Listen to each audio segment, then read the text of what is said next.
I had already broken off the engagement with Willow, the CEO's fiancée, but she refused to believe it and even thought I was jealous of her little assistant. She even threatened that if I didn't bow my head and apologize to her assistant before the wedding, she would marry him on the spot instead. What she never expected was that on the day of the wedding, not only did I not show up, I flew to another city to marry the nation's beloved film queen. What I didn't expect was that just 3 hours after Willow saw the live stream of our wedding, she barged into the venue, and the video of her failed attempt to sabotage the ceremony went viral across the entire internet. Chapter 1. The day I risked my life to win the Best Actor Gold Award. The host asked me to call the person I was most grateful for. I dialed Willow's number and explained why I was calling, but her impatient voice came through the speaker. If winning this award can bring me a few projects, fine. If not, don't call me. The whole venue went silent. My embarrassed expression instantly went viral. Yet the next moment, Willow posted a picture on Instagram of her male assistant looking pitiful. Some silly little idiot lost the contract again,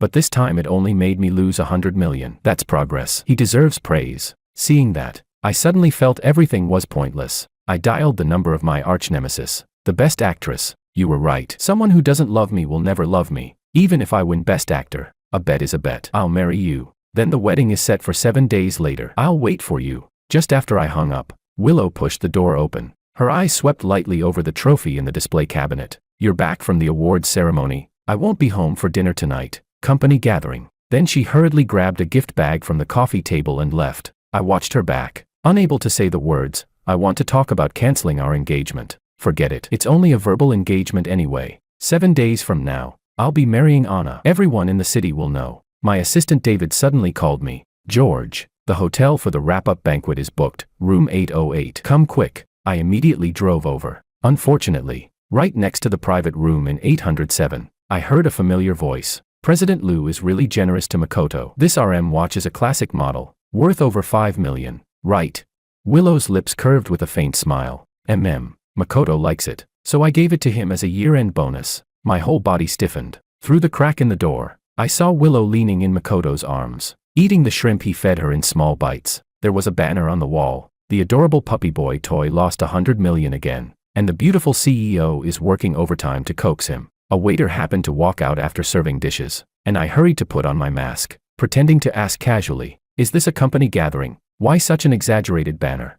The waiter answered as if it were normal. Oh, the CEO of the Liu Group is holding a celebration banquet for her assistant. That assistant can lose 100 million and still be praised. But we wage slaves get our pay docked for being 1 minute late. But the boss spoils him. He just has to act cute or do a playful sweep leg dance. And the lady boss melts. My chest tightened. At some point, Willow, who once loved me like her life, had changed. No matter how hard I tried, she began to ignore everything. When I worked hard to land my first commercial, she just said, blind luck. You won't get another chance next time. When I won an award for my first theater play, she scoffed. Actors are just performers selling smiles and bodies. This award is cheap. Don't show it off to me. I felt wronged and thought it was because I wasn't working hard enough. Later, when I graduated top of my film academy class in the capital, I even skipped my commencement speech and rushed to wait under her dorm, just to hear one compliment. But in the woods, I saw her tightly hugging the junior, Makoto. Makoto looked sorrowful. Willow, my advisor said I might have to delay graduation because I failed a course. Why am I so stupid? Willow stood on tiptoe to pat his head, her expression gentler than anything she had ever shown me. You're not stupid at all, and with me here, you won't delay graduation. As soon as you graduate, come to my company and be my personal assistant. Seeing this, my heart ripped open. When Willow turned her head slightly, I fled in panic. At the time, I treated it as a minor incident. After all, Willow loved me deeply. She had rejected countless wealthy heirs far richer and more powerful than me for my sake. It was impossible she'd fall for Makoto, a student. After we got engaged, I worked even harder, hoping for more of her affection. But now I understand. They are exactly like characters from a novel. The dominant CEO heroine and the adorable clueless puppy boy male lead. Willow never cared whether someone was outstanding. As long as she liked him, no matter how dumb he was, she would tolerate him. And someone who doesn't love me, no matter how hard I try, she will never love me. Composing myself, I pushed open the door of room 808. Unexpectedly, one of Liu Group's managers waddled over with a big belly. The waiter said there's a D-list male celeb here. Our boss's boyfriend is having a celebration banquet. Tell that little celeb to do a sweep leg dance to liven things up. If he performs well, President Liu will invest in his future dramas. David snapped. What do you mean D-list celeb? Our George is. I pressed down David's hand and asked calmly, "How much does President Liu spoil him?" The manager immediately began counting on his fingers. Recently President Liu bought Assistant Ito a Ferrari, just because he accidentally spilled coffee and got scared when he got a pentakill in a game. She even made that day a company anniversary and gave everyone bonuses. I heard President Liu lit up the Sky Lantern auction to buy a 10-carat diamond ring. Looks like the two of them are close to tying the knot. Chapter 2. Everyone held their breath in fear. Everyone knew Willow was my fiancée. My phone wallpaper had been the photo of us holding hands for 3 years. David couldn't help muttering under his breath. Keeping someone that stupid around instead of firing him, insane. He didn't notice that the hand hanging at my side was trembling uncontrollably. All these years, the only ring Willow ever gave me was a plain silver band from a street stall outside our school, 50 yuan. And even that was something I only got after fighting desperately to earn first place in my entire major. "Hey, are you going or not? President Liu is still waiting. Get lost." David shoved the men out. I took a deep breath in my heart. Don't mind it. There are only a few days left before I can leave this suffocating relationship. I raised my glass and toasted everyone. Everyone. My new movie Velvety Warmth is about to start filming. When the time comes, I hope you all can help promote it. The atmosphere in the private room eased a little. After eating a little bit, everyone dispersed. Late at night, Willow came home. Her cheeks slightly flushed. She didn't see the sobering soup I cooked. She only held an empty glass and let out a self-mocking laugh. "I heard you chased me to the hotel. Since you came, why didn't you come in to see me? My staff had to invite you again and again." "Well, right. You're a best actor now. Big ego. Who could persuade you?" I said calmly. "You were holding a celebration banquet for your boyfriend." I didn't want to interrupt. Willow froze for a moment, then spoke, displeased. "Are you that petty and narrow-minded? Employees were just joking. Makoto is my assistant and also my junior from school. He's worked hard these years. It's perfectly reasonable to reward him with a celebration banquet." Worked hard. Makoto losing a project worth 100 million counted as worked hard. But when I drank myself half dead at business banquets with investors, damaging my liver, just to secure resources for her, what did that count as? Once, I forced down 2 caddies of white liquor just to beg an investor to take a loss for Willow and salvage a nearly collapsed deal. The investor agreed. But when I clutched my cramping stomach and happily told Willow the good news, she looked at me with disgust. "A man should stand tall on his own. You relying on drinking with men to get investments for me is the same as selling your soul. I don't want dirty money like that. You know how filthy the entertainment circle is better than I do. Don't volunteer to jump into the cesspool." I stood there helplessly. The contract transfer letter in my hand felt unbearably heavy. I thought it was because I wasn't capable enough, because I couldn't help her with my own ability. I let out a bitter laugh. "Willow, let's break up." Willow rubbed her temples. "My head hurts. I'm not in the mood to deal with your tantrum." I was about to say I was serious when Willow's phone rang. "Sweetheart, I got cut by a blade." The moment Makoto played the victim, Willow immediately grabbed her car keys and rushed out. "You cut your hand? Why are you so careless? I'm coming right now." "George, go to bed early." Makoto faints at the sight of blood. I need to check on him. She left like a gust of wind, and didn't come back the whole night. I didn't sleep at all. Early the next morning, I took a document to the Liu Group. It was the joint savings both families had put aside for our engagement, principal plus interest, totaling over 200 million. Since I'd already decided to call off the engagement, and I also needed funds for my new movie, it was time to settle it. But just as I walked through the company entrance, someone sprayed chili powder directly into my face. Makoto burst into laughter and came over with his phone to film. Haha. Let me see which unlucky guy was late this time. Chapter 3. My face burned violently. I'm allergic to chili powder. Makoto looked shocked. Sir, who are you? You don't seem like one of our employees. Enduring the pain, I said. Do you know this already counts as intentional injury? I can sue you. At that moment, Willow stepped out of the president's private elevator. When she saw me, tension flashed through her eyes, just for a second. Then her expression cooled. What happened to your face? Makoto stuck out his tongue and saluted her playfully, reporting, Sweetheart, this guy got hit by our employee tardiness penalty, but he says I intentionally hurt him and wants me punished. What should we do? Willow gave him a pampering look, then turned a cold gaze back to me. George, don't make a fuss. This is indeed our company's punishment for employees who arrive late. You just happened to run into it. Watching the two of them interact, my heart sank. I remembered back in school, once, I wasn't looking where I was going and bumped into the campus bully, and the bully slapped me. I didn't think much of it, but Willow was furious all day. After school, she brought her family's bodyguards and dragged the bully into an alley to beat him up. If you dare bully George again, I'll have you taken care of permanently. This daughter of a wealthy family, always arrogant and aloof, protected me as if she were protecting her own life. No one dared to touch me again. But now, Makoto sprayed me with the chili powder I feared most, and she didn't care at all. When did Willow begin to change? I didn't know. As I walked closer, I noticed a faint reddish mark on Willow's neck, ambiguous, intimate, the spoils of a night she hadn't come home. She noticed where I was looking and awkwardly covered her neck. Mosquito bite. I scratched it. Mosquitoes in the dead of winter. A flimsy excuse. I wiped my face with a wet tissue. Even if the company punishes employees for being late, you at least need a time clock record first. You punish after hearing the beep of late. My fingerprint was never registered in your system. He clearly recognized my face and sprayed me on purpose. I can sue. Makoto's face turned pale and he moved closer to Willow. President Liu, I really didn't mean to. Don't be afraid. In the Liu group, I won't let anyone touch you. Willow gave him a reassuring glance, then turned half-mockingly toward me. Movie star Wang showing up early in the morning to cause trouble at my company. Should I sue you instead? Soft whispers rose around us. Isn't that the new best actor, George? Is he close with President Liu? I think he's trying to seduce President Liu. TSK. Anyone can see President Liu only likes Assistant Ito. He doesn't stand a chance. My face felt like it was roasting over a fire. I took a deep breath and handed her the document. Sign it. The surroundings instantly fell silent. Seeing the words on the document, Willow grabbed my arm and pulled me upstairs, all the way to her office. What exactly are you trying to do?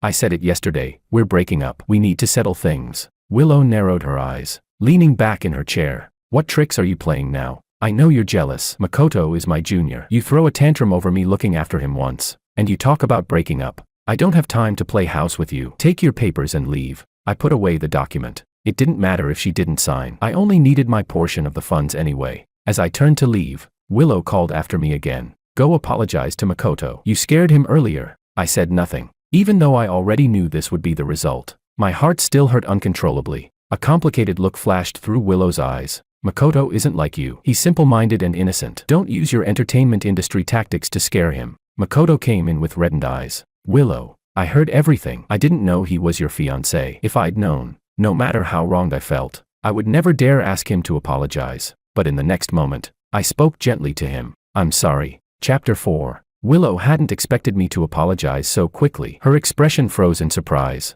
She still wanted to say something, but I had already turned and left. There were only 6 days left before I could walk away from Willow completely. I didn't want to waste any more time on meaningless arguments and entanglements. That evening, I had to attend a banquet, a promotional gala for the new movie. It was filled with elites and major figures from the investment world. Before entering, I took a deep breath. Even if love was gone, at least I still had a career I was proud of. Wearing a luxurious handcrafted black suit, I held a wine glass and mingled with the investors, discussing the future of the film. When they heard about the cast of Velvety Warmth, many investors' eyes lit up with excitement. Mr. Wang's mother was a famous screenwriter. We've always wanted to collaborate. Best actor Wang is the fiancé of President Liu, with the Liu Entertainment Group behind him. This film will surely do well. I forced an awkward smile. Although I was signed under Liu Entertainment, Willow had practically kept me half-shelved, barely investing in any of my projects. For the past 2 years, every film and show I landed came from the reputation I built step by step on my own.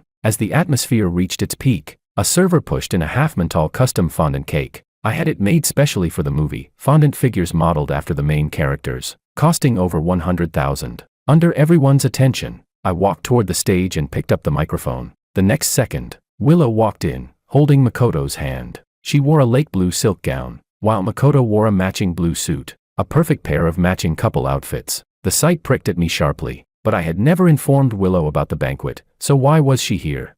So that's why you obediently apologized this morning, because of this. Willow casually handed me a check. Here. Today was supposed to be Makoto's birthday, but he heard you were raising funds for your new movie and kindly came to help promote it. Makoto likes movies. Make a good one, we'll go support it. Whispers rippled around us instantly. I didn't take the check. Instead, Makoto walked toward the cake with admiration in his eyes. It's so beautiful, sweetheart. Can I have a piece first? Willow smiled indulgently. Of course, it's your birthday. Makoto reached for the fondant figure on top. My heart tightened. I rushed forward to stop him, but Makoto used my momentum and deliberately fell straight into the cake. With a loud crash, the cake collapsed. Porcelain shards stabbed into my arm. Blood immediately poured out. Makoto's eyes reddened. George.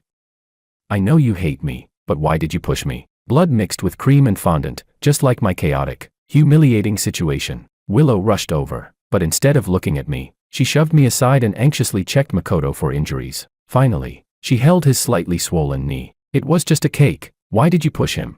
Look, his knee is swollen. I hurried to explain. That wasn't an ordinary cake, that was. Enough. Willow helped Makoto up, cutting me off coldly. Just because you won Best Actor, you think you can act like a diva? For someone like you who bullies others, Lou Entertainment won't invest a single cent.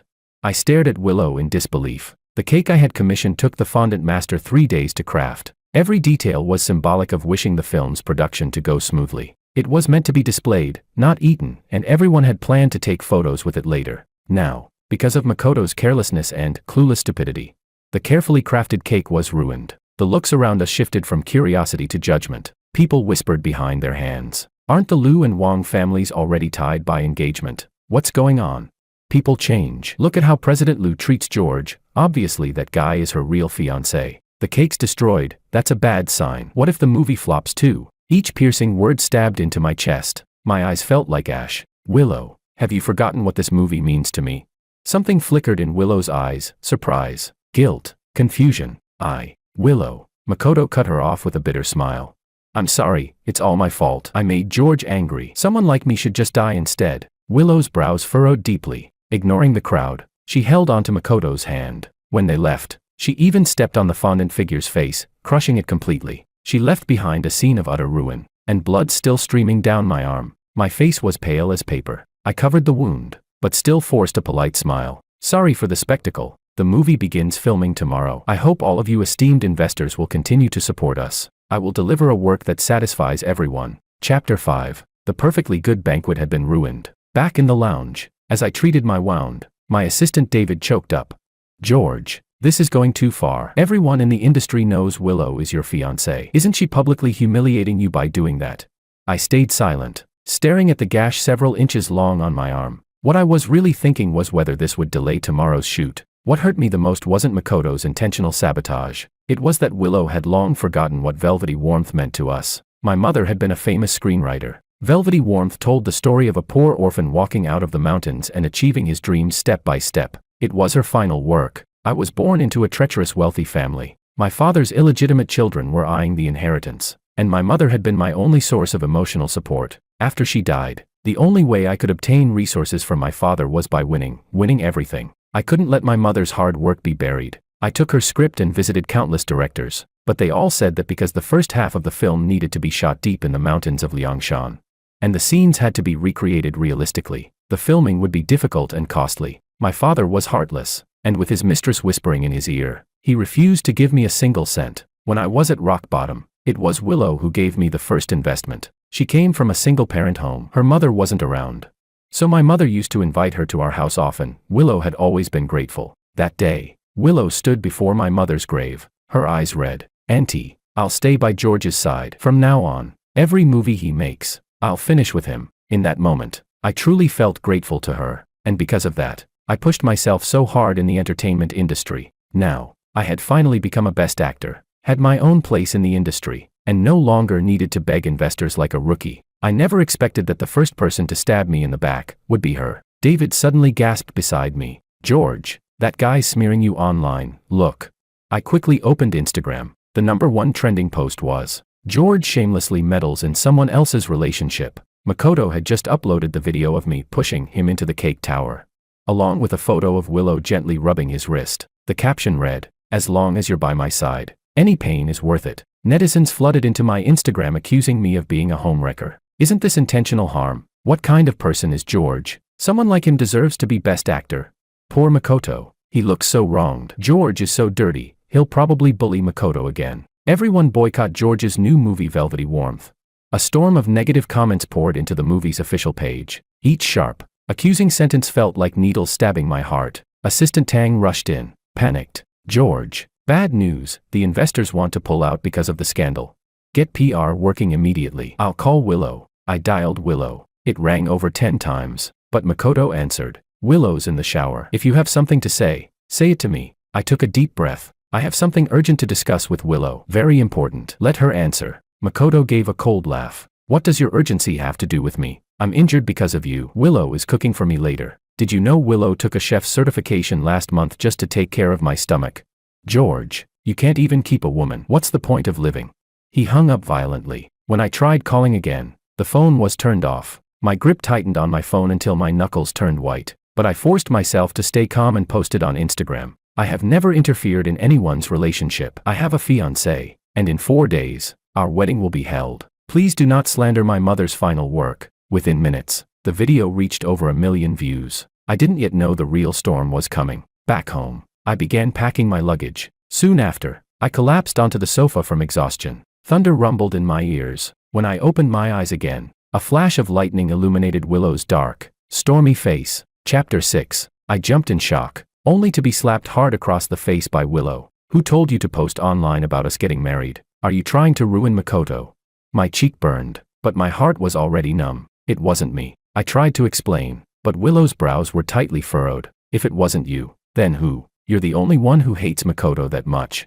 Hurry up and post a statement clearing Makoto's name, and don't mention the wedding again. In 4 days we will have the ceremony, but absolutely not publicly. If it gets too big, Makoto will be attacked. I coughed and explained. Willow, the person I'm marrying isn't you. A cold smile lifted her lips. Heh, not me. Everyone in the industry knows George is my simp. You say you won't marry me, who'd believe it? Makoto is innocent and too kind. He can't outplay someone like you. You'll go clear his name now and announce you're leaving the industry. Otherwise, I'll make sure Velvety Warmth never sees the light of day. Boom. She was actually forcing me to quit the industry. My mind went blank. My lips trembled. Willow, do you know what you're saying? Willow's voice was icy. You know I always mean what I say. The Lu Group's entertainment branch was powerful enough to monopolize the film industry, and I knew Willow kept her promises. She herself once promised to fill every Lu-owned cinema with screenings of Velvety Warmth, and now it was the same person, trying to crush that promise with her own hands. Seeing me swaying, something like reluctance flickered in Willow's eyes, but her voice stayed hard. Of course I know what I'm saying. Look at what the entertainment circle turned you into. Ever since you entered that industry, you became greedy, manipulative. You'd even smile and drink with old producers just to get a role in some trash web drama. And now you're bullying an innocent person. I won't allow my fiancé to be that kind of man. Makoto is pure and honest, not shallow like you. Everything you're doing now is hurting him. Suddenly, I laughed, but I could taste salt at the corner of my lips. So this was how she had seen me all these years, and everything I did was just so I could stand beside her with more dignity. You're crying. Willow panicked slightly and lifted a hand to wipe my tears. I turned my face away. Willow, I didn't bully him, and I won't apologize. Go check the surveillance, watch the footage carefully. And Velvety Warmth is my mother's work. It has nothing to do with you. Even if I lose everything, I'll still film it. Silence stretched between us. Hopeless. Willow threw down that cold word and walked away. 10 minutes later, a statement appeared online. Mr. Ito has never interfered in anyone's relationship. Everything I've done for him is my own choice. As for George, he suffers from delusions. Lu Entertainment has begun the termination process. 2 sentences nailed me to the pillar of shame. My agent called in a panic. Because of the Lu family's influence, several investors had already withdrawn, and Willow's only condition was for me to apologize. On the phone, Willow's voice was arrogant. In the background, Makoto was feeding her something. As long as George begs me, I'll reinvest. I didn't apologize. Instead, I grabbed my luggage and walked out of the apartment we'd lived in together for 3 years. David, worried I couldn't afford to film the movie, gave me all his savings. I shook my head with a smile. Don't worry, I have money. I'll fund this film myself. Tell the director to start as scheduled tomorrow. I didn't care about online attacks. I just wanted to shut them up with my work. Thankfully Willow offered to terminate the contract, saves me the trouble. From now on, she and I have nothing to do with each other. Early the next morning, I flew to the filming location. The mountain village air was fresh, and I finally felt lighter. The first few scenes went smoothly, perfect in one take. Just as the director yelled cut, a voice rang out. This looks so fun. Willow, I want to try it too. My chest tightened. I never expected Willow to bring Makoto here, both dragging suitcases, no less. When the director asked why they were here, Willow casually explained. My assistant's been tired lately. I thought I'd bring him to a local BB to relax. Didn't expect to run into you. My heart thudded heavily. I feared more trouble was coming. Makoto came up, interrupting the shoot. Willow, let me try the wire flying rig too. Willow's voice softened, full of affection. Okay. She turned to the director. My assistant wants to try the equipment. You don't mind, right? The director looked at me uneasily. President Lu, our time is tight, and we can't let someone without training use the stunt rig. Makoto hugged Willow's arm, looking pitiful. President Lu, I'm just so jealous George gets to be an actor. Maybe I'm just too plain, not worthy of using things like this. Willow stroked his cheek gently. Don't envy him. Then she looked at me. George, get down. Let Makoto perform this scene. The whole crew froze in shock. The director looked even more troubled. That won't work. We hired professional actors. He's just... Willow waved impatiently. What's wrong with Makoto? He's younger, purer. This role might as well have been written for him. Let Makoto replace him. I'll invest another 10 million. Chapter 7. The entire set fell into stunned silence, waiting for my reaction. Expressionless, I shook my head. This project is funded by me. Please leave, or I'll call the police. Willow's face darkened. What did you say? I've already terminated my contract with Lu Entertainment. Did you forget? I have nothing to do with your company anymore. I opened my phone and showed her the termination statement. Willow stared at it for a long time, then gritted out each word. Don't regret this. She dragged Makoto away, muttering that she would give Makoto better resources in the future, 10,000 times better than what I had. I let out a breath and refocused. We filmed through the afternoon and were about to reach the most crucial scene when someone from props ran over in a panic. Director. Bad news, the longevity locket is broken.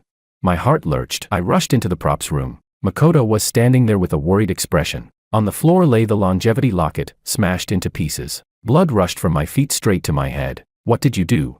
Makoto's eyes reddened. I just thought it looked dirty and wanted to wipe it for you, but it slipped. I'm sorry. I'm too stupid. Willow immediately stepped in front of him protectively. Okay, enough. Makoto didn't do it on purpose. I know him. He's always clumsy but always well-intentioned. At worst we'll compensate you. I broke. Compensate? Do you even know what that is? That was my mother's keepsake. There's only one in the entire world. And don't lie, this wouldn't shatter like this from a simple fall. It's solid wood. This was smashed deliberately. Not to mention its value. This locket had a meaning that could never be replaced. A flicker of guilt flashed in Willow's eyes, but she still defended Makoto. What right do you have to accuse Makoto of doing it on purpose? You see dirt in everything because your own heart is filthy. I finally lost control. I raised my hand and slapped Willow hard. Enough. Get out. Both of you, get out. Willow covered her cheek and stared at me for a long time before pulling Makoto away, almost childishly. Tears blurred my vision as I knelt and gathered every broken fragment, carefully placing them into my pocket. The day after tomorrow was the wedding with the Sue family. These scenes were critical. I couldn't halt production, so I didn't bother arguing further. That night, while I was memorizing my lines, Willow knocked and entered. It's just a longevity locket. It wasn't worth much. You didn't have to make things so hard for him. Makoto felt so guilty he didn't eat anything this afternoon. I closed my eyes. Get out. I don't want to talk to you. You. Willow's expression twisted with frustration, her beautiful eyes wide. How can you be this stubborn? Fine, on the wedding day I'll give you a solid gold longevity locket. Will that make you happy? I was just about to say I wasn't marrying her, when suddenly a blood-curdling scream ripped through the courtyard. Willow, help me. Willow bolted out, and Makoto stumbled from another room, covered in blood. He collapsed trembling into her arms. Makoto, what happened? Who hurt you? Makoto cast a timid glance at me. His clothes were torn, and there were bleeding wounds on his arms and thighs. Willow panicked. Was it George? Did he do something to you? And no, it wasn't George, it's all my fault. He gritted his teeth, then suddenly knelt in front of me, sobbing loudly. I broke George's longevity locket. I deserve any punishment. Be but George, please. I'm begging you, don't have someone kill me. My ears rang. I stared into Willow's disbelieving eyes. George, what did you do to Makoto? Two young men, temporary crew workers, still confused, walked out of the room. The director and crew members gathered around. We were about to sleep when this guy ran in holding a bloody knife. We tried to tell him to calm down, and he suddenly started screaming that we were trying to kill him. Makoto curled into Willow's arms, crying harder. You're all together. I can't defend myself, forget it. I accept it, go ahead. Hurt me. I inhaled sharply. Makoto, don't make accusations without proof. There's surveillance here, Pa. Before I could finish, a brutal slap exploded across my face. Willow's hand was still frozen midair, her eyes bloodshot with fury. George, how could you be this vicious? Who else besides you would send people to hurt Makoto? Chapter 8. That slap crushed what little dignity I had left, completely grinding my face into the dirt. Even the people around us couldn't stand it anymore. David rushed forward. President Lu, this is too much. George has been filming the whole time. How could he possibly arrange something like this? The two temporary workers protested too. We never tried to kill him. We don't even know him. He was acting paranoid.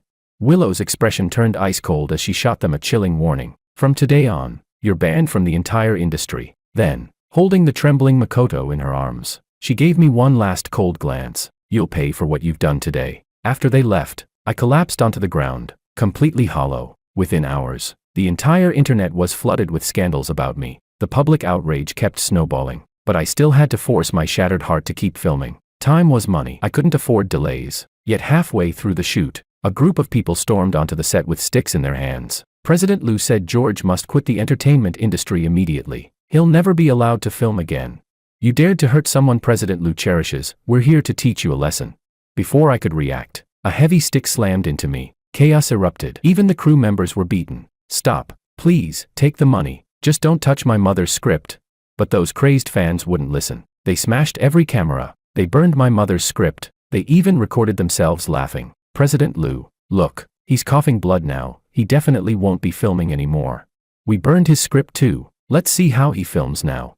No matter how hard I knelt and begged, they didn't stop. By the time the police arrived and drove them off, one of my ribs was broken, and I could only lie on a hospital bed hooked to IVs. Meanwhile, Willow had flown abroad with Makoto for vacation. In their vlog, Makoto leaned in and pecked Willow's lips. She looked surprised, but she didn't pull away. As I watched it, my phone buzzed with a message from Willow. Tomorrow is the wedding. If you apologize publicly to Makoto and announce your retirement from the entertainment industry, I'll come back to attend the wedding. Otherwise, the groom changes. Your wedding will be given to Makoto instead. She attached a photo. Makoto wearing the groom's tuxedo that was originally mine. Willow in a wedding dress, holding his arm. The two of them standing before a mirror, looking like a perfect couple. I moved my fingers. As you wish. As you wish. I will never marry you. David squeezed my hand, heartbroken, but I laughed. Don't worry. The more they try to destroy me, the more I'll prove that I, George, am not someone who can be broken. The script was burned,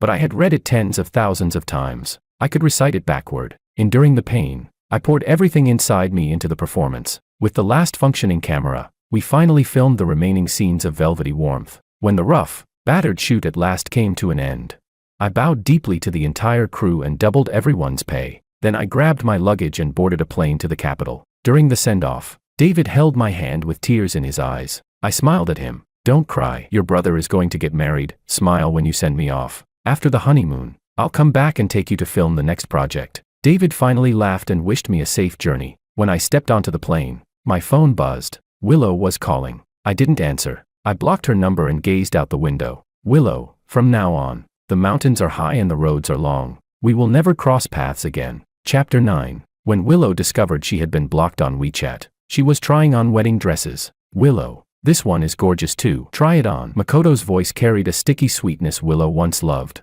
but now, it only grated on her nerves. That's enough. Makoto, we should head back. Tomorrow was their wedding day, and the venue was already fully decorated. Yet the cold red exclamation mark on her phone screen instantly drowned out the last bit of hope in her heart. What on earth is wrong with George? He should be thinking about how to apologize to me right now. Willow clenched her phone so tightly that her knuckles turned white. Willow, is George still sulking with you?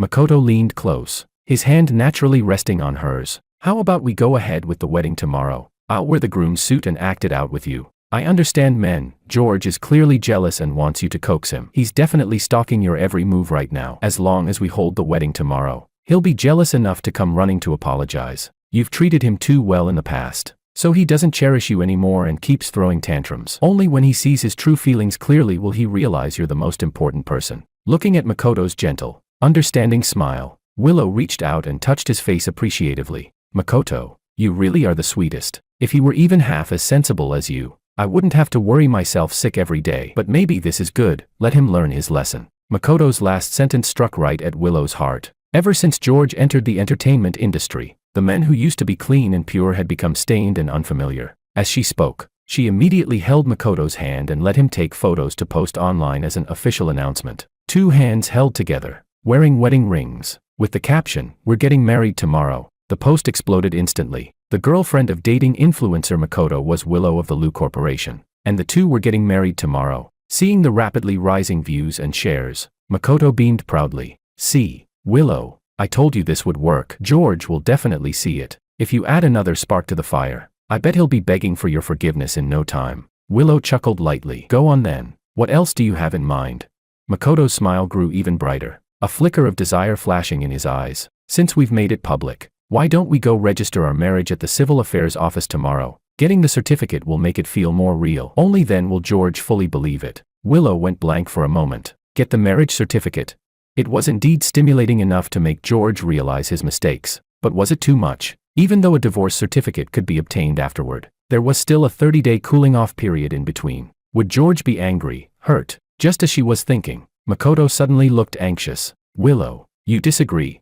Her expression instantly cooled. Makoto, that idea is a bit overboard. We already made the announcement, George will see it. Now we just need to wait for him to beg for forgiveness. Are you crying? Makoto gave a bitter smile, his eyes reddening as his voice trembled. Willow, I know how much you care about George, but you know how obsessive he is. You terminated his contract and cut all investment in his film, yet he still went into the mountains to shoot without making a sound. If you don't go through with this, George will immediately realize our wedding is fake and meant to trick him. That won't provoke him at all. Then he'll never listen to you in the future. I'm doing this for your sake, Willow. Seeing him look so sincere, Willow couldn't bring herself to refuse. Fine, tomorrow we'll get the certificate and hold the wedding. By then, she wanted to personally watch George go crazy with jealousy, and then lay down her terms. He must quit the filthy entertainment industry and obey her from then on. The thought of seeing George's panicked face tomorrow made Willow unconsciously curl her lips in anticipation. She didn't notice the flash of hatred crossing Makoto's eyes. Just wait, Makoto thought with cold calculation. Once we get that certificate, I'll officially become the son-in-law of the MO family. And then, I'll make sure to grasp Willow's heart completely. Chapter 10. The next morning, sunlight poured brightly from the sky. Willow and Makoto stood early at the entrance of the Civil Affairs office. Looking at the couples lining up, a sudden panic rose in her chest. George hadn't come home last night, and all his belongings in the apartment were gone. She knew he was throwing a tantrum, but she didn't expect him to go this far. Willow had her other assistant try to contact George, only to find that George had blocked every avenue connected to her. Willow flew into a rage. He's getting bolder and bolder. Fine, let's see how far he wants to push this. So early this morning, she dressed herself neatly and brought Makoto to get the marriage certificate. But now, even with the registration window right before her, her mind was filled entirely with George. Back in middle school, George had been handsome and tall, undeniably the campus crush everyone adored. But despite his good looks, he was never arrogant. She had once seen him timidly talking to a very unremarkable boy in class. Her curiosity toward George grew. After asking around, she learned, oh, he's the young master of the Wong family. His dad has several illegitimate children outside. Yeah, he may look good and come from money, but his status at home is low. His dad barely acknowledges him and his mother. Isn't his mom Jiang Muya, that famous screenwriter? I heard he wants to study acting in the future, but his dad forces him to study finance. Otherwise, he'll never even consider handing the family business to him. Willow felt George was pitiful, someone who seemed to have everything, yet was the loneliest inside. He was insecure, introverted, and always carried a subtle air of trying to please others. So one day after school, Willow followed him and struck up a conversation. You're from the Wong family, right? My dad saw your dad at a banquet last time. Our families sort of know each other, and we live close. I can walk home with you after school. The sparkle in George's eyes ignited something warm in her heart. Time flew, more than 10 years of youth. It was her love that nurtured George, allowing him to grow into the towering tree he was today. The marriage alliance between their families was something she had proposed. And when George, with clear gratitude in his eyes, agreed to marry her without hesitation, her heart had leaped with joy. George is mine, she had thought. She wanted to give him a complete home, to make him happy. A voice snapped her back from her thoughts. Willow. Makoto tugged her wrist, smiling brightly. Willow, it's our turn to fill out the form. Willow stared blankly at the marriage registration form in front of her. The words seemed to sway and blur. No, this isn't right. People around them paused, their expressions turning puzzled as they glanced at her. Willow, Makoto urged anxiously. What are you spacing out for? Hurry up, I'm live streaming. Okay, the fans are all watching. Makoto then turned to the camera again, smiling widely. Don't worry, my sweet fans. My wife is just a bit nervous. After all, today is our big day. No, this wasn't right. The person she was supposed to marry was George, not Makoto. Enough. Willow screamed, slapping Makoto's phone out of his hand. She glared at him in fury. Who told you to live stream? Who told you to make decisions on your own and make everything public? My groom is George, not you. Don't you dare play these tricks with me. Makoto fell to the ground, disbelief filling his eyes. Willow, why didn't we agree? How do you expect the internet to see me now?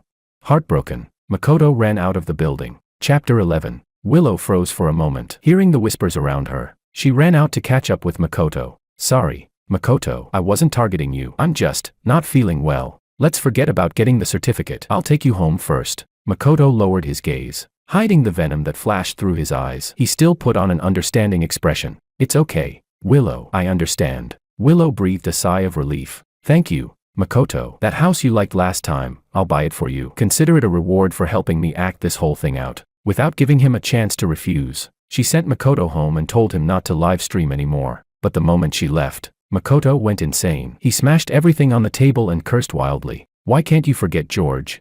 Damn it, he should have died on set. He raged for a long while, then suddenly seemed to think of something and made a call. Instantly, his expression shifted into flattery. Hello, Maria. It's Makoto. I missed you.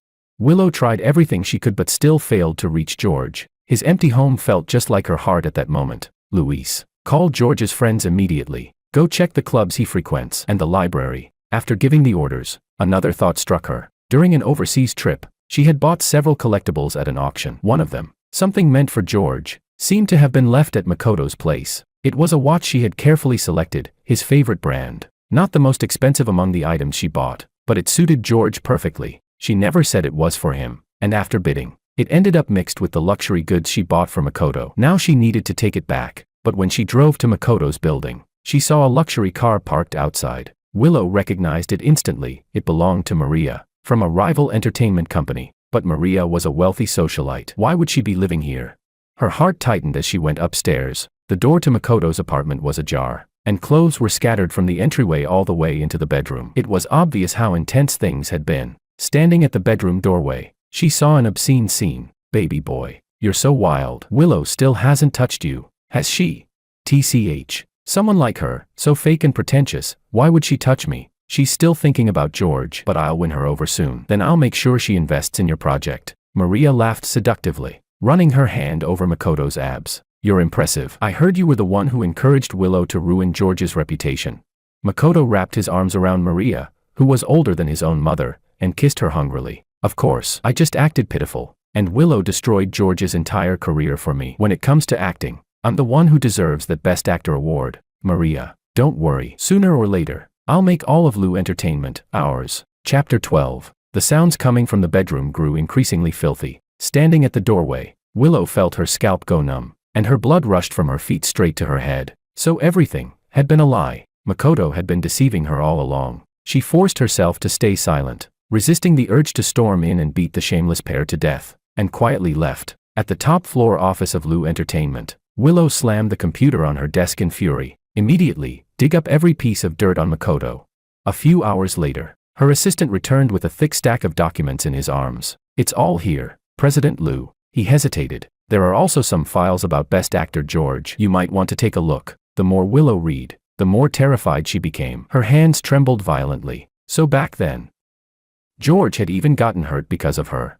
At the time, a powerful figure from XX Entertainment had repeatedly tried to sabotage Lu Entertainment's projects behind the scenes, giving Willow endless headaches. During that period, George was extremely busy, so busy she barely saw him at all. She had thrown a huge tantrum because of it. Later, rumors broke online saying that the rising star George had been frequently visiting a certain entertainment mogul's private club, suspected of engaging in sexual transactions. The entertainment industry was full of fake scandals, but when it involved George's name, Willow would lose her mind. She had fought with George fiercely back then, and they hadn't spoken for a month. It wasn't until Lu Entertainment survived the crisis and George fell ill that she reluctantly reconciled with him, though a knot had formed in her heart. Now, as she looked at these documents, Willow finally understood. George had given up his own resources to stop the rival company from targeting her, and the visit to the club had been staged by that company's boss, who had forced him to drink. Willow shut her eyes. When she opened them again, murderous intent filled her gaze.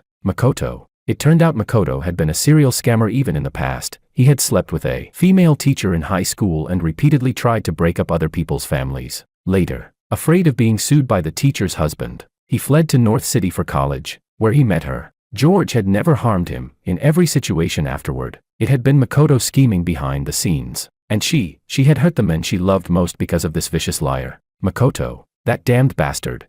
Her assistant spoke carefully, trembling a little. President Lu, please calm down. Anger isn't good for your health. He had followed Willow for years and rarely saw her this furious. The last time she had looked like this was when someone slandered Mr. Wang right in front of her. That idiot wants to be my husband, doesn't he? Willow ran her fingers along a fruit knife. The cold gleam of the blade lit up her eyes. Tell him, the wedding will proceed as planned. She would let him understand exactly what price one paid for scheming and clawing his way to become Willow's husband. Chapter 13. An hour later, Willow called Makoto, her tone unusually gentle. Makoto, I think your previous suggestion can still be carried out. However, we can hold the wedding first. How about we hold the ceremony tomorrow?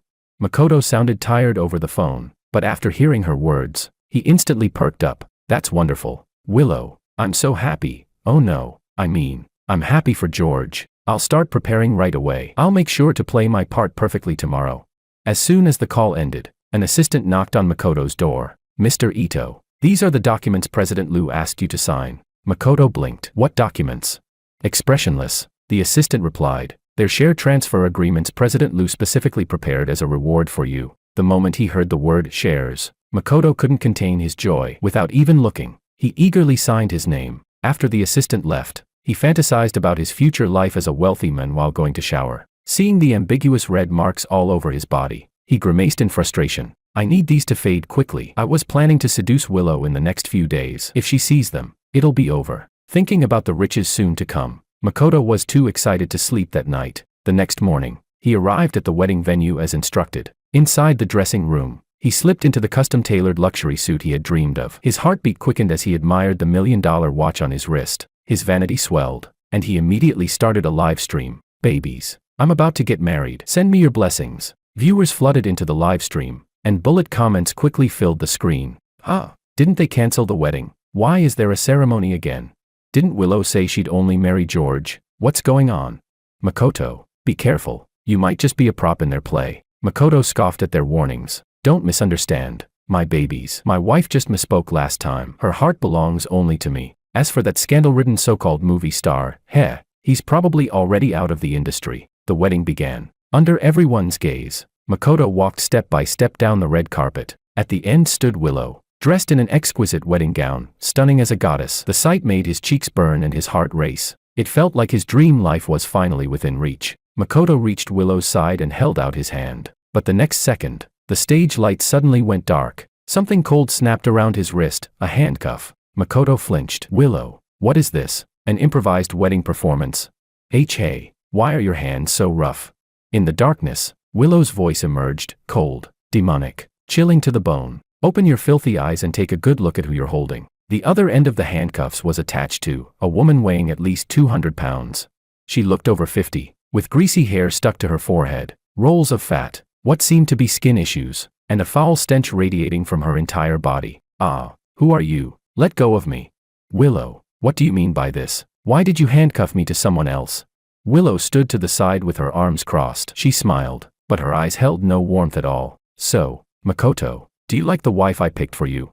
Makoto's mind went blank. Wife? How could he, Makoto, have a wife like this? His wife should be a peerless beauty, wealthy beyond imagination, someone like Willow, a queen among women. Who was this monstrous creature?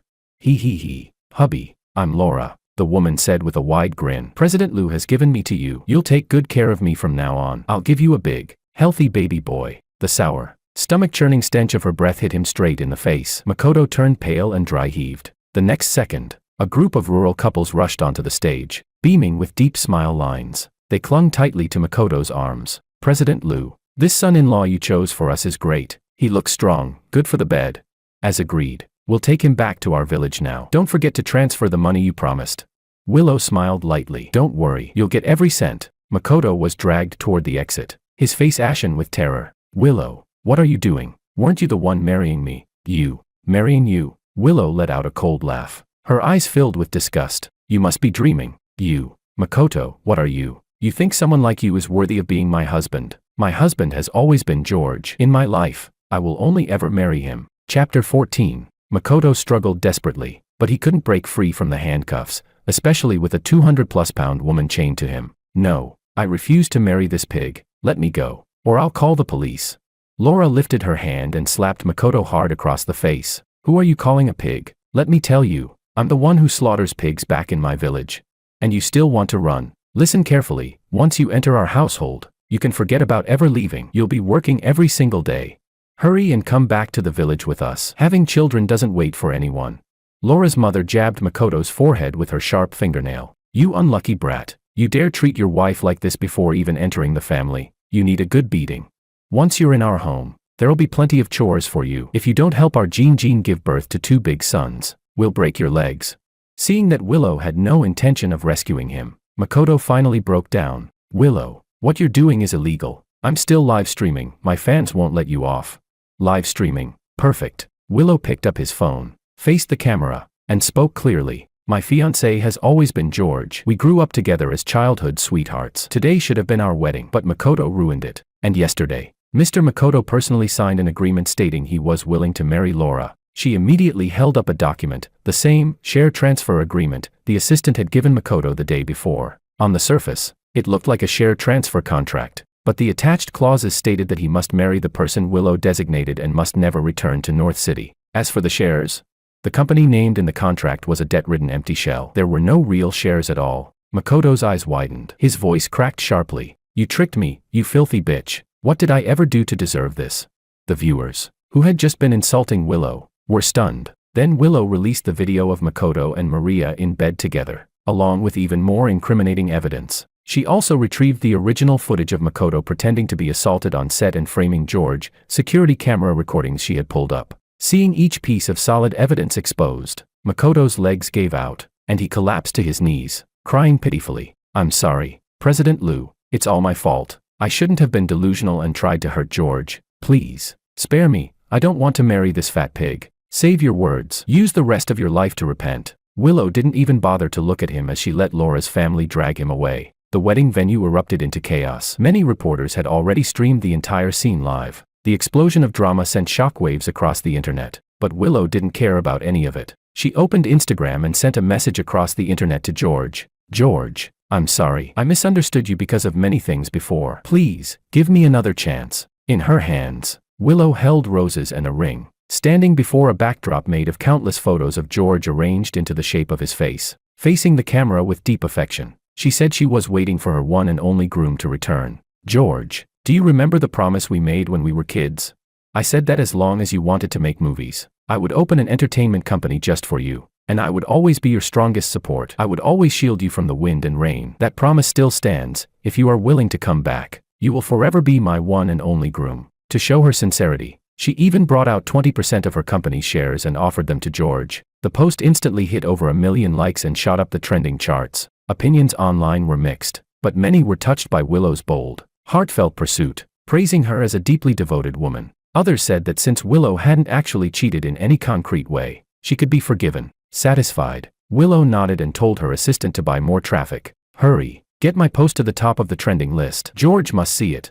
And have the wedding venue redecorated immediately. Once George comes back, we can walk into the hall together.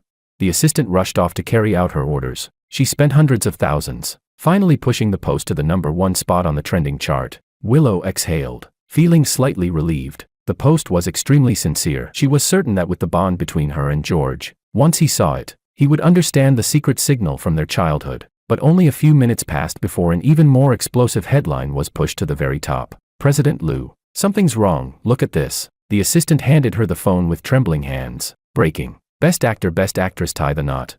My childhood is back. The iconic George Anna duo are married.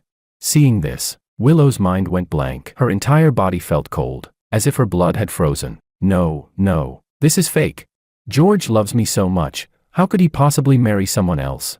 Get PR to clarify immediately. George must be hiding somewhere waiting for me. I'm going to find him. But before she could step out of her office, a push notification popped up on her phone. George on a wedding live stream. With trembling hands, Willow tapped on it, and there, on her screen, was the man she had never stopped thinking about. George, dressed in a crisp groom's suit, standing at the altar, waiting for the bride walking toward him. Chapter 15. Inside the most luxurious hotel in the capital, white roses covered the entire hall, their fragrance filling the air. A grand wedding was taking place. I was wearing a handcrafted suit worth millions. Under the lights, I looked like a prince who had stepped out of a fairy tale. Standing beside me, Anna looked even more stunning, her features as exquisite as a painting. The two of us standing together resembled an artist's proudest masterpiece, perfectly matched. All the guests were celebrities or high society elites. There were also many international actors. Entertainment reporters were busy taking photos of the scene, eager to be the first to publish exclusive wedding highlights. I had also invited many long-time devoted fans of mine.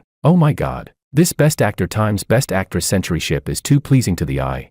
Woo woo. I can't believe I lived long enough to see them end up together. George is finally walking the road of glory, may he be happy forever.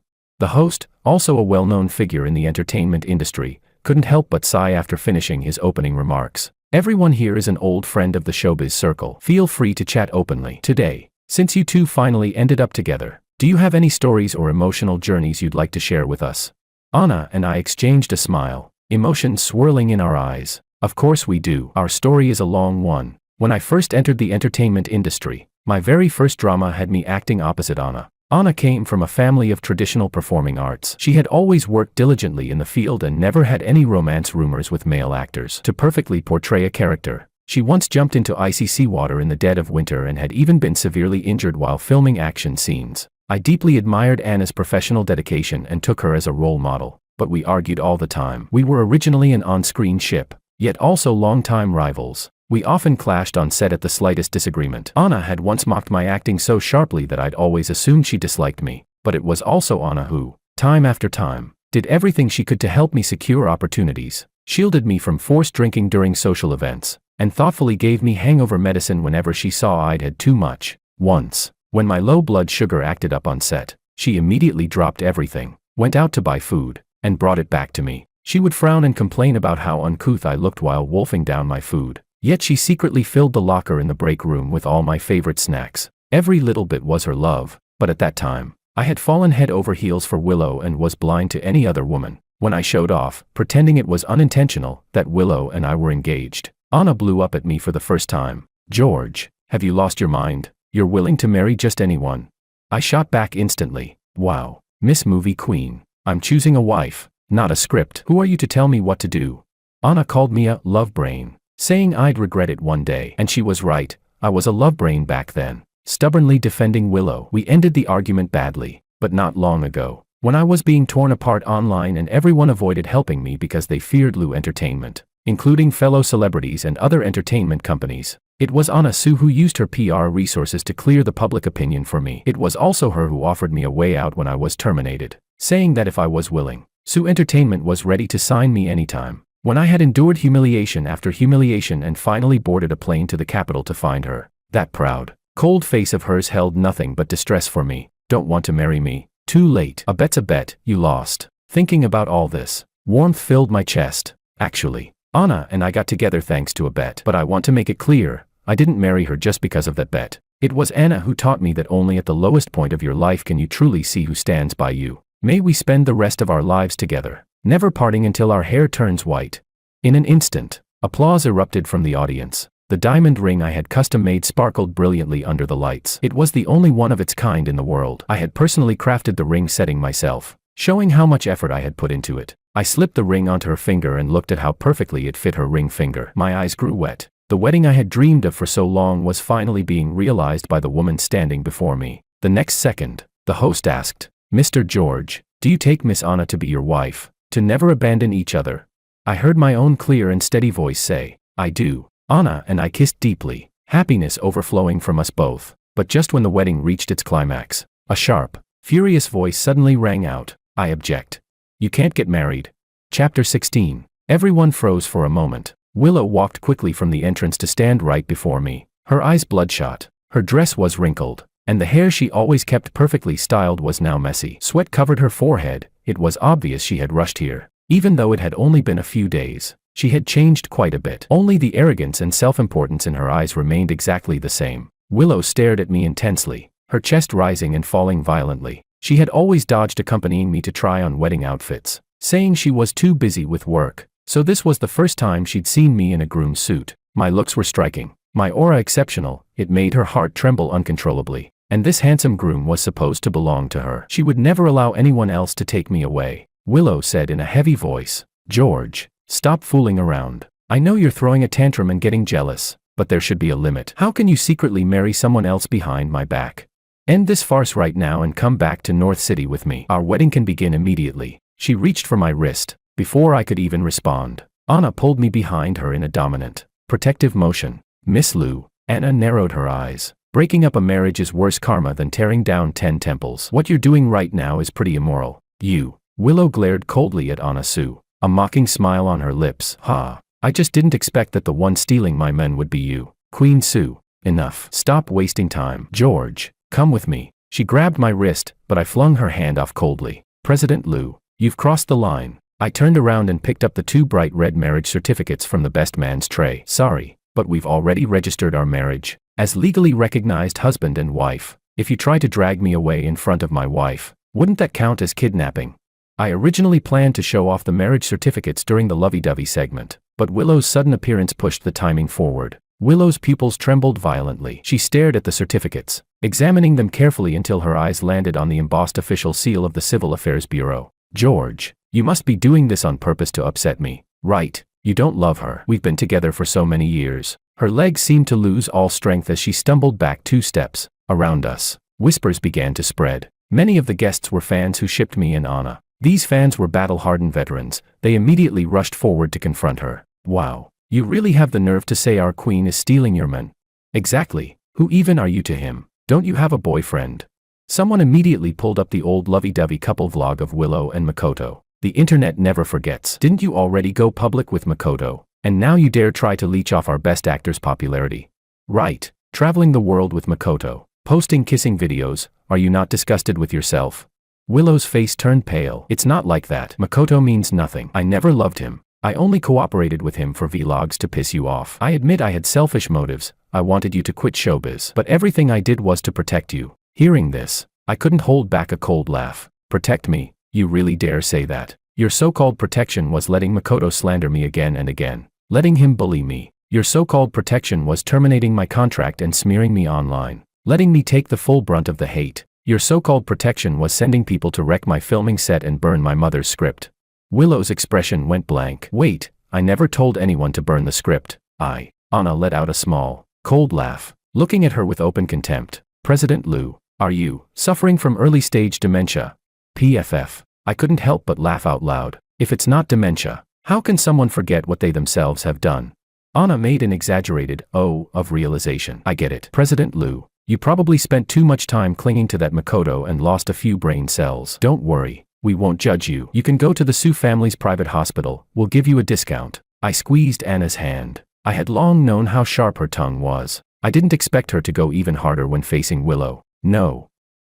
I didn't order anyone to burn the script. Willow seemed not to hear anything as she desperately tried to recall what happened. Those people were acquaintances of Makoto. She only told them to pressure me into withdrawing from the industry. She never instructed them to burn the script. It must have been Makoto who told them to do it. She stammered, her lips trembling. Really, it wasn't me. George, please believe me. Your mother was so good to me. How could I ever burn her life's work? I waved my hand coldly. It doesn't matter anymore. Whoever did it doesn't matter. I've already finished shooting the most important parts of Velvety Warmth. The remaining scenes will continue smoothly. No one will stand in the way again. Anna held my hand firmly. You suffered in the past, but I promise, Sue Entertainment will shield you from now on. No one will get a chance to hurt you ever again. And besides, my status in the industry is something President Liu is well aware of. If I ever find out someone's eyeing my husband again, that person can forget about surviving in this industry. Chapter 17. Seeing the sweetness between Anna and me, Willow felt as if her heart were being sliced apart. Her lips trembled. She still wanted to say something, but the next second, 2 security guards suddenly stepped out from behind her and blocked her. I held Anna's arm, smiling in complete happiness, as if I hadn't been disturbed by Willow's intrusion at all. Anna kissed my cheek lightly, her eyes filled with tenderness. If I had known everything you went through, I should have stolen you away long ago. All right, let the wedding continue. Get the irrelevant person out. With that one order, Willow was dragged out by the 2 strong security guards, standing outside the doors. Hearing the endless laughter coming from inside, she felt the world turning completely dark. Enraged to the point of trembling, Willow immediately sent someone to interrogate Makoto. Makoto confessed quickly, it was indeed him who ordered the script burned. At that time, Makoto had already been imprisoned by Laura, beaten every day, far too terrified to lie anymore. Willow's hands shook with fury as she ordered Laura, make him suffer every day. Don't give him food. That filthy bastard deserves to die. Laura accepted without hesitation and slapped Makoto twice, hard, right away. Listening to Makoto's pig-like screams, Willow felt no satisfaction, only guilt toward George. She opened her phone and scrolled through the photos of me, sobbing uncontrollably. I'm sorry, George. If I had found out the truth sooner, would you have not hated me this much? Unfortunately, I would never hear these confessions. After the wedding, the video of Willow trying to sabotage it shot straight to the trending list. The key point was, she failed. Her tag instantly changed from the devoted woman to the clown who tried to hijack a wedding. Netizens' comments were so venomous they might as well have been dipped in poison. They mocked Willow relentlessly. They even edited her crash the wedding scene into a meme remix video and uploaded it to Bilibili, where it quickly shot to #1 in the meme category. The fiasco even dragged down the stock price of the entire Lu Corporation. Meanwhile, my public reputation made a complete turnaround. Many people who previously scolded me squeezed into my Instagram to apologize, and they also helped promote my movie Velvety Warmth. I generously gave all of them the same reply. Thank you for your support. Velvety Warmth will soon wrap filming. See you in theaters. As for Makoto's Instagram, it was already flooded with hate. He hadn't posted a single response, no one knew what he was doing, but I didn't care. Anna had already booked our tickets to the country of romance. Here, your favorite, France, she said, returning to her usual proud tone. Who was it again that said taking photos under the Eiffel Tower feels magical? I smiled brightly, wrapped an arm around her waist, and kissed her. Queen Sue, you're too generous. Does this mean from now on you'll spoil me every day? Burgers, fried chicken, no limits. She clicked her tongue with a frown. Those three again. Do you have any idea how unhealthy they are? Do you want to become the fattest best actor in the country? She complained with her mouth, but she still spoiled me by ordering all my favorite snacks. During our honeymoon, I experienced the happiest days I had felt in years. Anna owned an estate in the country of romance. We woke early in the mornings to visit vineyards and learn the winemaking process. We took countless beautiful photos under the Eiffel Tower and in the lavender fields. At sunset, with scenery as perfect as a painting, she wrapped a small blanket around me and nestled into my arms to watch the stars. If life is a movie, then let's make every frame poetic. As I held her tightly, I realized for the first time that even a sharp-tongued woman could be incredibly romantic. And also for the first time, I understood that when you meet the right person, happiness comes effortlessly. The world was small. During our honeymoon in the country of romance, we ran into quite a number of fans. They posted the photos with us on Instagram and Ins, and soon many people were screaming that they were shipping us again. The Emperor times Queen ship trended for several days. Meanwhile, my phone kept buzzing with texts and calls from Willow. George, I'm sick. Can you come see me? Lu Entertainment is still keeping a spot for you. I'll give you the best resources. Director Zheng wrote a new historical drama. I fought hard to get you the male lead. Come back. George, how can you be so heartless? She sent me numerous long emotional messages begging for reconciliation. I was genuinely surprised. In the past, Willow had always acted superior in our relationship, never once considering my feelings. She often mocked women who acted like simps, saying, "A woman who becomes a simp has no self-respect. Throwing away your identity is pathetic." George, don't ever expect me to become someone like that. Yet now, she had lowered herself to the extreme, even offering me resources she once refused to give. I quietly stared at the messages on my phone. Anna was making soup for me. Seeing me silent, she approached with a cold expression. "Oh, don't tell me you're getting moved by her crumbs of affection. Let me see." TSK. Everything she can give you, I can give you too, and mine will definitely be better. If Best Actor Wang could be brainwashed this easily, that'd be a real disappointment. Chapter 18. I kissed Anna on the cheek. Queen Sue, you've improved, you didn't roast me this time. I blocked Willow's new number without hesitation and spent a warm, peaceful afternoon with Anna. After our honeymoon, I returned home and resumed work. The second half of Velvety Warmth was completed, and the movie was soon released in major theaters. Because of my recent popularity, many netizens who previously didn't care about me ended up becoming fans and went to the cinema to support my work. Some people who originally weren't interested were moved by the protagonist's story, and even film critics, usually known for their harsh and sharp words, couldn't help but praise it repeatedly. George is an outstanding actor. I expect great things from him. Holding a bouquet of flowers, I stood before my mother's grave, my eyes wet. Mom, we finally made it. Your work has been recognized by everyone. Are you seeing this?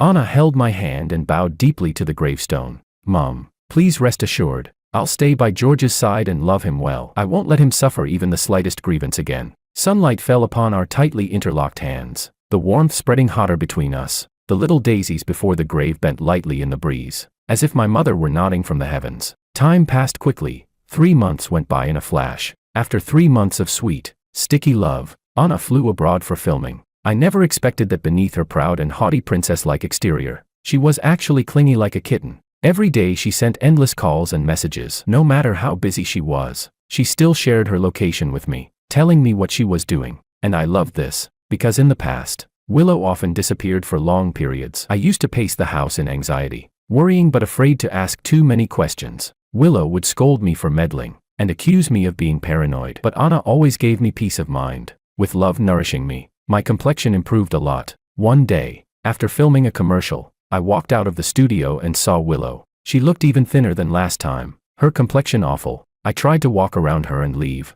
but she grabbed my wrist tightly. "George, please don't go. I have something to tell you. The thugs who smashed your filming set, I've captured them all. They received the punishment they deserved." She pulled out a video. In it, those men were beaten black and blue. Some even had broken limbs. Hearing the wailing in the video, I looked at Willow with growing disappointment. "You think using violence to punish violence will erase the harm I suffered? Everything happened because of you. If you hadn't enabled Makoto, none of those things would have happened." Willow nodded sadly. "I'm sorry, George. I know it's all my fault. Please don't hate me." I shook my head. "Willow, I don't hate you. Hate comes from love. I don't love you, so where would the hate come from?"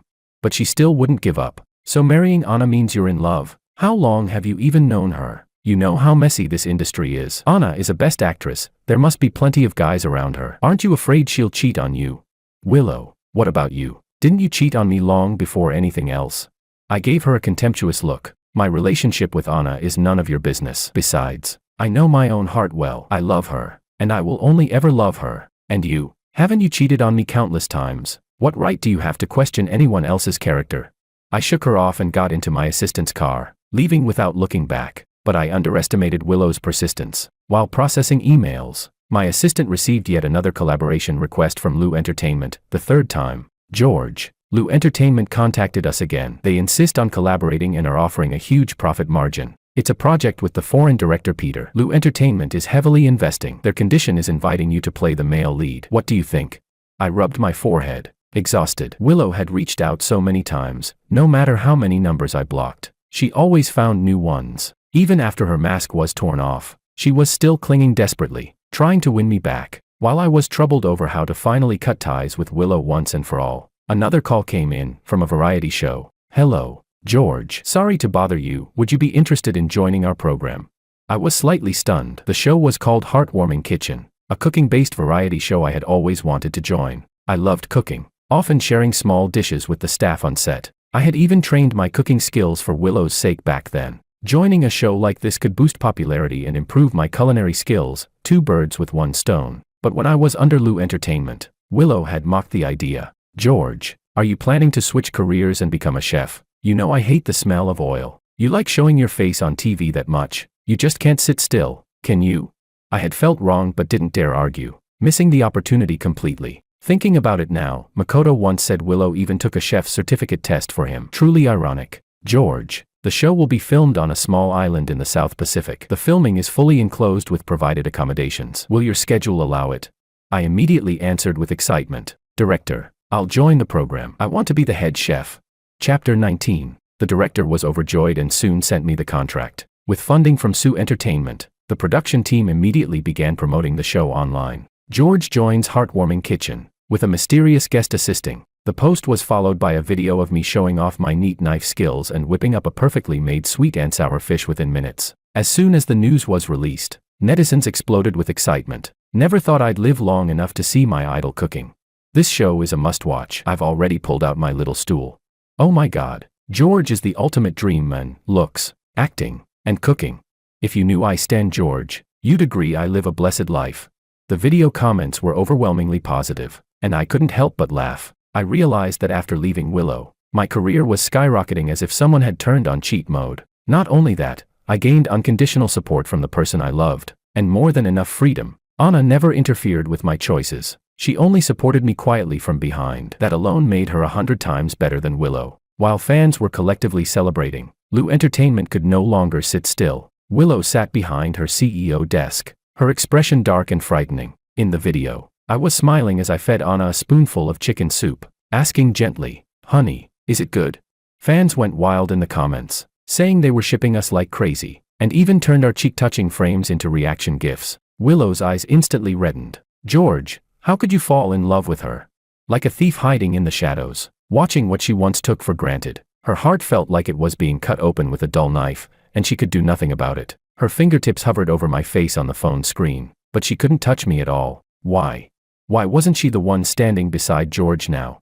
She simply couldn't believe George would love someone else. But every photo, every clip, every smile I showed, was one she hadn't seen on my face in a long time. These days without George had been unbearable for her. Every corner of her home carried traces of him. The more absent he was, the clearer his past kindness became. She took a deep breath and called her assistant over. "Tell Heartwarming Kitchen I'm joining this episode too." She had to seize every possible chance to stay close to George. No matter what, it wasn't too late to fix things. A week later, I took the production ferry to the small island where the show would be filmed. A massive filming base had already been set up on the island. A survival-type movie had been shot here previously. Dragging my suitcase behind me, I walked toward the camera, wearing casual clothes. I gave off an instant sense of warmth and approachability as soon as I appeared on screen. After my self-introduction, Willow appeared in the next moment. She also wore casual clothes. Her expression seemingly calm, but her eyes kept drifting toward me. My heart sank. Why is she here too? But since the cameras were on, I couldn't react badly. I could only force a smile. Once the other celebrity guests arrived, we exchanged brief greetings before starting the show. The first segment was a cooking competition. After each guest demonstrated a bit of their cooking skills, they were asked to deliver a short declaration. I had already prepared mine. Smiling at the camera, I said, "I've never shown my cooking before, but I actually love to cook. I even created a few original dishes. I hope to show a different side of myself in this program." The host asked, "So, George, what do you plan to make today? I noticed you avoided all the spicy dishes earlier." I tilted my head, thinking, my lover really likes the sweet and sour ribs I make, so I'll cook that. Actually, the reason I avoided spicy dishes is because I'm allergic to chili. I can't eat anything spicy. Not far away, Willow watched me intensely, her heart aching. She knew better than anyone how good George's cooking was. She remembered how every time George cooked for her in the past, she never treasured it. Once, she casually mentioned wanting to eat spicy boiled fish. George went and learned the dish for an entire month, then returned to make a perfectly authentic version for her. His fingers were covered in bandages from picking out fish bones for her. He had been choked by the chili so badly his eyes were red, and he kept coughing. When she tasted it, there had been a fleeting hint of amazement in her eyes, but she still responded coldly. "You spent a whole month just to make this one dish. George, do you even know what's actually important?" Now, recalling George's reddened eyes back then, Willow felt her chest tighten in pain again. Back then, George loved her. That was why she got to taste his cooking, why she got dishes made with such care. But now, he spoke only of his lover. When it was Willow's turn to speak, the host asked why she joined the show. She even choked up a little. "I once did something wrong. I regret it deeply. I joined this program because I want to make up for something very important. Actually, I'm very good at cooking. I want someone very important to taste it." Chapter 20. As she spoke, she glanced at me again as if unintentionally. Hearing such words stirred absolutely nothing in me. I acted as though I hadn't heard a thing. A trace of pain swept across Willow's eyes, but it didn't last long before the host announced the beginning of the first segment. I quickly selected a few ingredients and began preparing them. There was also a young traffic star actor on the show named Tony, who stayed glued to Willow's side. "Willow, sweetie, your fingers are so long, you look like someone who plays piano." "Sweetie, I don't know how to clean fish. Can you help me?" One sweetie after another, just hearing it made everyone's ears itch from irritation. Willow found him unbearably noisy and ignored him completely. Though her eyes kept drifting toward me, Tony noticed he wasn't getting anywhere but didn't seem to care. He even sprayed on more cologne and leaned toward Willow on purpose. But the more he did that, the cheaper he seemed. Another celebrity guest nearby couldn't help but complain. "Why does the whole area smell like cheap perfume?" Willow immediately stepped aside, clearly uncomfortable. She wasn't stupid, she had the ability to sniff out a pretentious coquette. Thinking about how she used to be just as ambiguous with Makoto, she wondered if that was why George had grown to dislike her. She watched me nervously, terrified that I might get jealous, but I was focused entirely on prepping my ingredients, didn't even spare her a glance. Willow felt humiliated. When Tony shamelessly came over again, she snapped, "You can't do this, you can't do that. Did you join the show to be a joke?" With just one sentence, Tony's face flushed bright red, and he hurried back to his station. During the break, Willow approached me voluntarily. "George, during the tasting segment later, let's switch plates." Willow's eyes were bright, though tinged with sorrow. "We were together so long, and you never once tasted my cooking. Actually, I wanted to tell you. I learned cooking because of you. I even got a chef's certification." I cut her off coldly. "President Liu, to be honest, this is pointless. I prefer to keep things clean. I don't like having any involvement with an ex. So during filming, Please keep your distance. If you can't do that, I don't mind walking off the show immediately. Willow instinctively grabbed my wrist. George, why are you being so cruel? I'm already trying so hard to win you back. Are you upset about that guy clinging to me? Didn't you see I rejected him?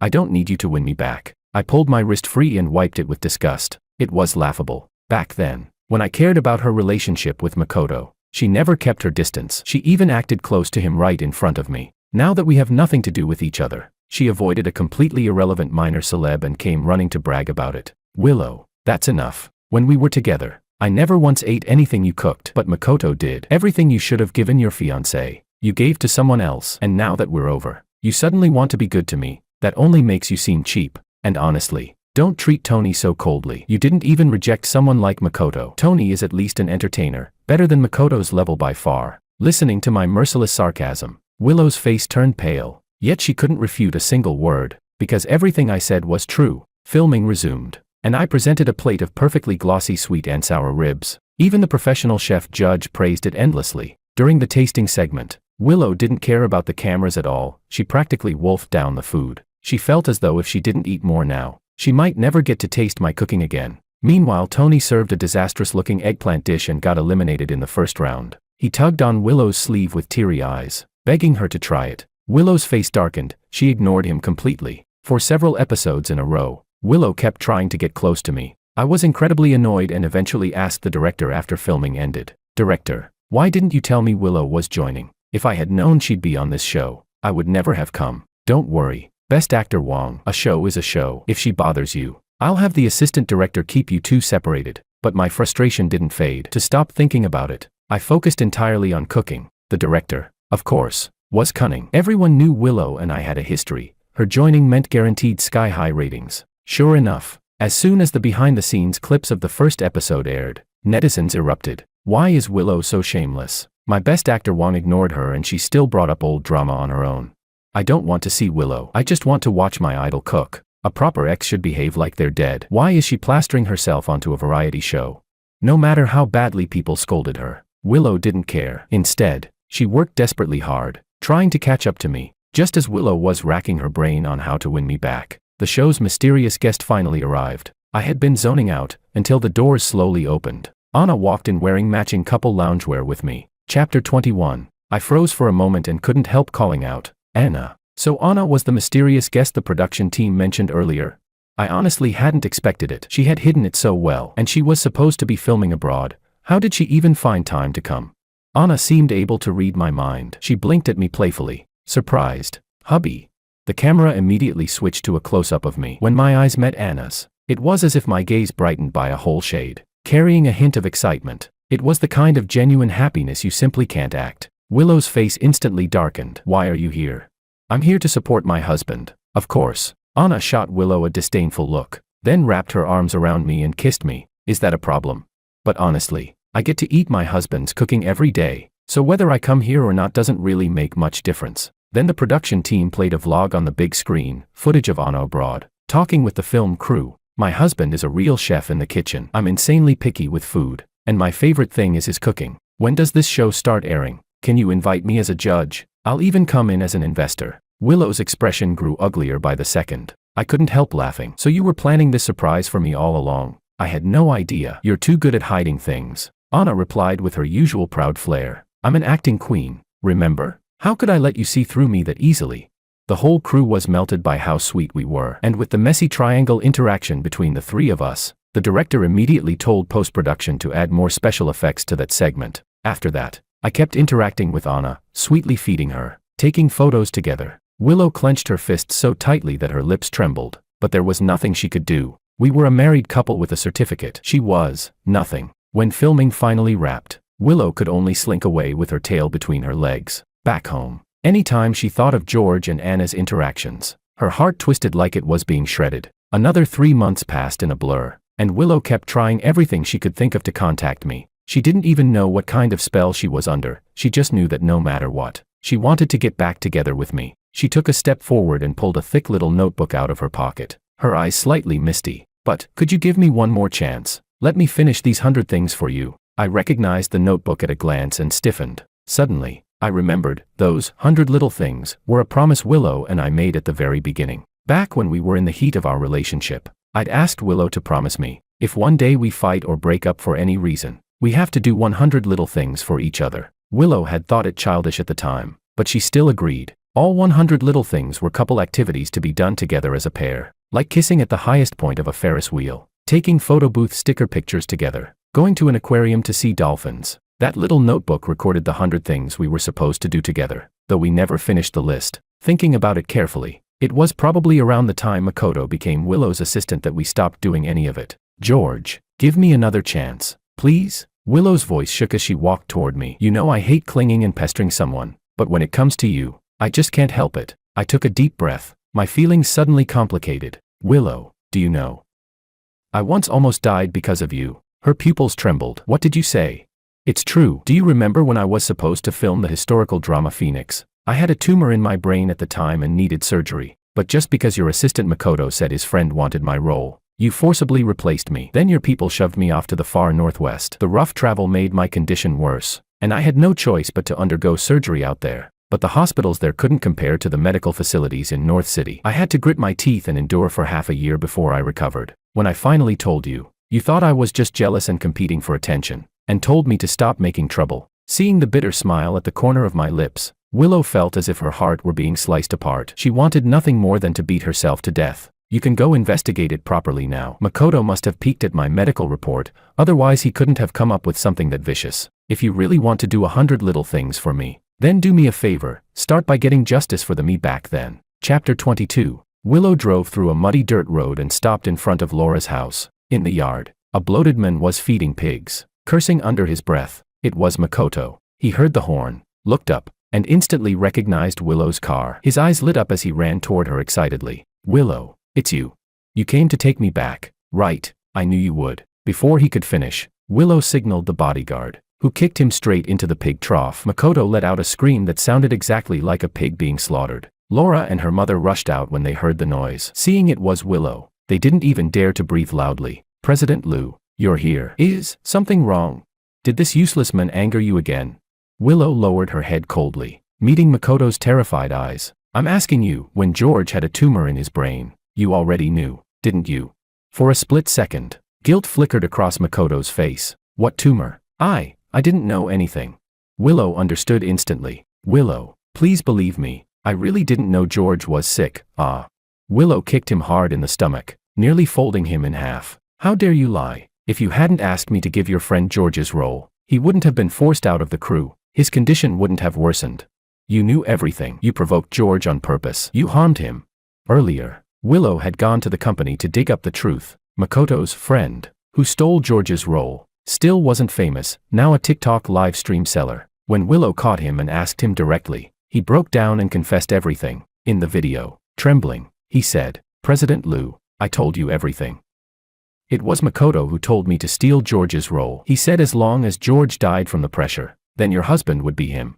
Makoto even has a notebook filled with detailed info about all the wealthy young ladies in North City. He attended a gold digger training class, studied everything about targeting rich women.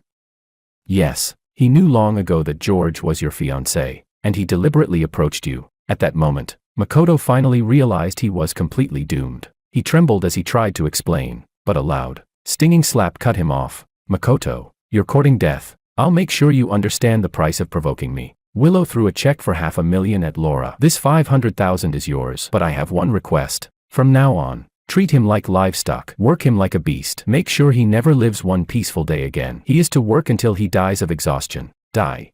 Makoto's body went limp with despair. He stared at Willow in disbelief. That would be worse than killing him. Laura understood instantly. She grinned as she took the check. Don't worry, President Liu. I'll make sure it's done. Laura's mother beamed. President Liu is truly a living bodhisattva. Don't worry. We'll absolutely take good care of him. Makoto cried hysterically, crawling toward Willow to beg, but Laura had someone drag him inside. The house soon echoed with his screams and wails, but Willow's car was already far down the road. Thinking about George's despair during that time, remorse washed over her in crushing waves. While Willow drowned herself in alcohol at a bar, George made another announcement. Anna was pregnant. In the photo, Anna was holding her baby bump, her face glowing with happiness. George's large hands rested gently over hers, his eyes filled with tenderness. The caption read, welcoming new life, a double meaning, welcoming the new baby, and also welcoming George's own rebirth. Seeing the post, Willow collapsed into her chair completely, unable to move for a long time. Chapter 23. I focused entirely on my career, and my popularity kept skyrocketing. After Anna became pregnant, I turned down most of my projects and dedicated myself to being with the soon-to-be mother. Anna, who had always been independent, worried I was wasting time by staying with her every day and told me to go work. I immediately frowned. With me, you are the most important thing. Filming, money, none of that matters more than you. We cared for each other deeply, and life was flourishing. One early morning, after breakfast, I held Anna's hand and took a stroll in the park, accompanied by bodyguards. Just as we walked down the shaded path, a dark figure suddenly darted out. George. Hearing that raspy voice, my brows tightened. It took me a moment to recognize the person in front of me. It was Makoto. But now, Makoto was bloated, and his face was covered in blotches. If he could still barely pass as handsome before, he now looked like a worn-out man in his 40s. Instinctively, I pulled Anna back and shielded her belly. You're Makoto. His eyes burned with resentment, yet he still collapsed at my feet, sobbing uncontrollably. George, I'm begging you, tell Willow to let me go. I don't want to be treated like livestock anymore. She threw me to a woman who weighs over 200 pounds. I'm tortured every day. I finally managed to escape. For the sake of the baby in your wife's belly, please save me. My heart skipped a beat, and the bodyguards quickly stepped forward to protect us. Sir, madam, be careful, he looks unstable. That statement seemed to snap something in Makoto. He glared at me with clenched teeth. Look at me now. How can you still live so comfortably and marry a film queen? I found his words pathetic. Marrying a film queen? Heh, in your eyes, am I only capable of climbing the ladder through a woman? Such short-sightedness harms others and yourself. Everything happening to you now is nothing but karma. Makoto continued shouting. You bastard. George, why do you get to live so well? All I did was try to separate you from Willow, and you deliberately ruined my life. You owe me. You have to compensate me. People doing morning exercise nearby started gathering around. I stared at him coldly, truly unable to comprehend how shameless a person could be. You, who forced yourself into someone else's relationship like a homewrecker, what right do you have to demand compensation from me? Cut the crap. Everything you have should have been mine. Give it back. He suddenly pulled a knife from his sleeve and lunged toward Anna, but before the blade could reach her, I lifted my leg and kicked him hard. My kick had tremendous force. It sent Makoto flying several meters. Clutching his stomach, he stared at me in disbelief. Impossible. How can you fight like that? I let out a cold chuckle. I've been taking a lot of action roles lately, and I've always known self-defense. Attempted murder. You'll get several years easily. Call the police. Soon. Sirens wailed in the distance. Makoto's last trace of hope collapsed. After hearing the news, Willow rushed over, terrified. George, are you okay? At the time, I was sitting in my yard sunbathing. I'm fine. I glanced at her calmly. My wife was just frightened. That's all. Willow sighed in relief, but the two bodyguards immediately stepped in front of her, preventing her from coming any closer. She bit her lip and looked at me deeply. Don't worry, I'll get justice for you. Makoto was sentenced for attempted murder, but honestly, prison was better than staying with Laura. Unfortunately for him, his cellmates were all psychos, specifically arranged by Willow. On his very first day, Makoto was tortured until he lost his mind. In prison, he alternated between laughing and crying, completely broken. A few days later, he committed suicide. Months passed, and everything finally calmed down. Willow disappeared completely from my life. Anna safely gave birth to our daughter. I named her Joy, hoping she would always live with joy, never sorrow. The film queen giving birth to a baby girl became trending news, and Anna and I handed out online red envelopes for several days. A few days later, I received a package. Inside was a handmade safety lock charm,